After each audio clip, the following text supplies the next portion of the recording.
Something I'm weak in is my analysis. Grammar is usually my biggest problem. Sometimes it's like I miss some points that I'm supposed to get. The Literacy Design Collaborative is a framework that puts literacy first. I teach 10th grade global history and geography, and we are studying the Industrial Revolution of Great Britain. So I created an LDC module that'll be done over about 3 weeks. When a teacher's writing one of these LDC modules, there's 4 things that they need to keep in mind. The first is, what is the task that you want your students to complete? LDC provides a pretty clear framework. There's a bank of templates there: narrative, informational explanatory, and argumentative, and those 3 things match the Common Core standards. And so they will lay into that template and make it their instructional task what it is that the students will be answering in terms of a question. The part that's really significant, of course, for the teacher is that they select content, an issue that is really significant to their discipline and their course even. The task my students will do is to write an argumentative essay around the question, do the achievements and growth of the Industrial Revolution outweigh the cost to society? The second thing is, what skills do your students need? And that's where it becomes an individual process. What do your students need to improve on throughout the year? If I can teach them those skills within the context of an LDC module, then I can actually be giving them text in the future, and they can do it independently, which is the core of the new standards. The third thing is, how are you going to design your instruction? What mini tasks are you going to create to scaffold those skills? And then finally, what are your expectations? What do you want out of this?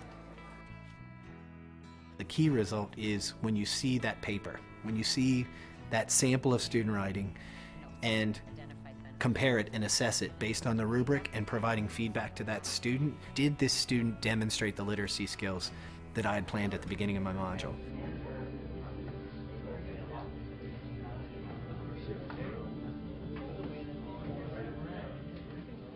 I gave them the research packets and the Cornell note sheet so that for every reading that they go through, they're already keeping the task question in mind.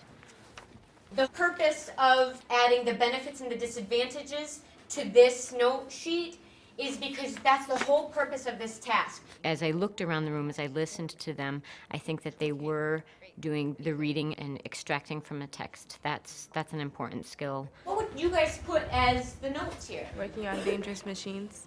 Most of the people that worked in the factories were women and children. Did you find any benefits yet? It says that they earn more in factories than they did on the farm. Okay. They're still earning more in factories. It's helpful because you wrote all the notes down, all the facts that you learned.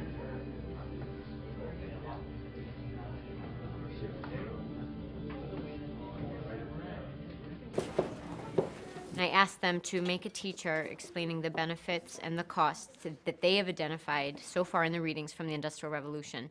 And each group had full lists on both sides. What's a positive? Since there were so many employees, it helped the economy and the businesses grow. Disease spread because there's a lot of people living in the tenements. They proved to me that they had learned a lot, that they were able to discuss these issues, the good and the bad. Oh my goodness. The children is younger than 14. When I heard classmates speak, it gave me a better idea of what I'm gonna write about. 2 hours a day, that's not enough. But they were lucky to have education because the government financed it for them. But was the education enough for their future? The conversation just kept growing and growing, and questions were being asked, and people were disagreeing with one another, and the conversation itself is another skill. One house full of 20 families sharing one bathroom.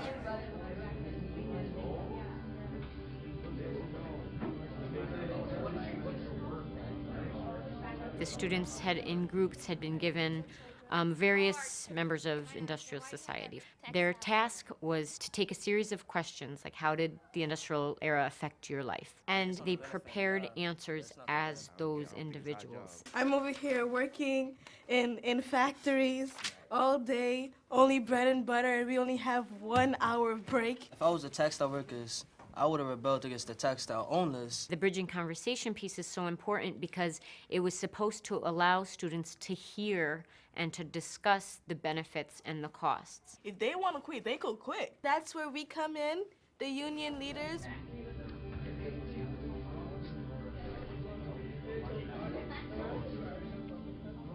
What if we were subjected to child labor and absolutely no education as teenagers today?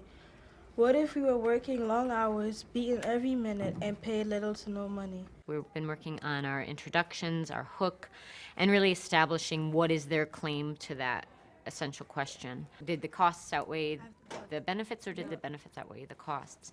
You had a really great hook, and you said, you know, as teenagers today, could we have gone through this? But then make it clear again, the benefits did not outweigh the costs, or the costs outweighed the benefits. If the lead isn't right, if the claim isn't right, what you have is students investing time and many times lots of work into something that has no foundation and just falls apart. What LDC provides are those markers, those steps, those stop and consider portions. Whatever you put here, this is your first body paragraph topic. Whatever you put in the middle one, that should be your second body paragraph topic. My hope and my expectation is that they produce solid body paragraphs that include analysis and this evidence.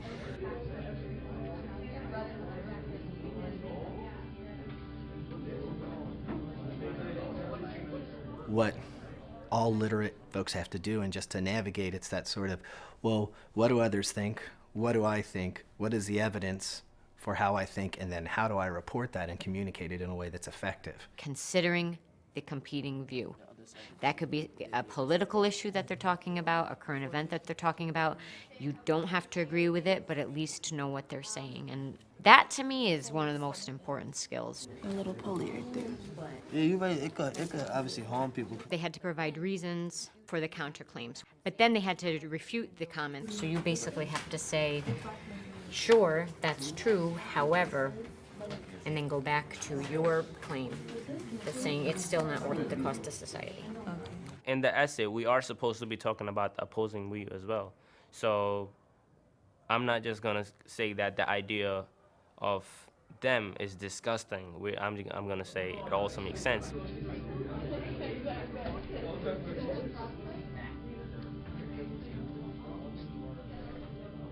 Yes. They are going to exchange drafts of the introduction, the body paragraphs, and the competing views. Where is your claim? What's the introduction? I guess you have a hook, but you don't really have a background information. That's what I'm saying. I got hooked on I know what side you're fighting for, but you know. I forgot to put that in. Oops, okay, let's check that off. Where is it? No claim. Shane Muhammad. I was really, really pleased with their peer editing skills. And I saw students saving each other's grades a little bit by saying, oh, this is missing or this doesn't match. So I feel like that skill has improved. I'm so used to you grading our papers, and it's like grading his paper is. I just feel like I'm a teacher now. LDC, when the task is right and the mini tasks are right and the structure is right, does the kind of thing that we've wanted to happen in all classes, but especially social studies, science, and English classes.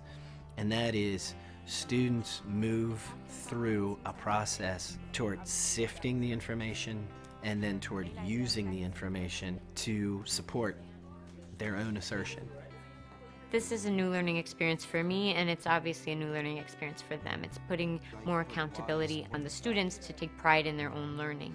You get to understand the process and how to write a good essay. You know the steps to follow, and you know if you're on the right track. It's been a great process, and it's challenging and it's time consuming, but the results are really amazing and fulfilling as a teacher.